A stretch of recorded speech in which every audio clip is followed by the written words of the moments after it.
Reach into yourself and find something new. Creativity is something new, something fresh, something that arises out of the absence of preconceived ideas. Intuition.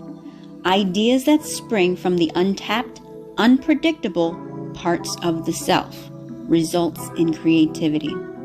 To observe the unexpected, the unknown, and then use what one finds there in a new and unique way, that is creativity.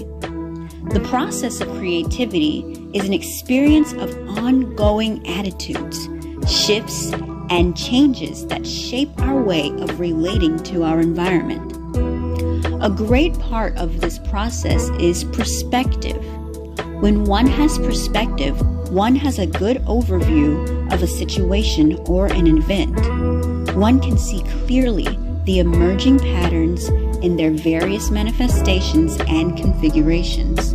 With this perspective comes the ability to let the whole being consider a situation without hindrance and operate within the situation without premature conceptions.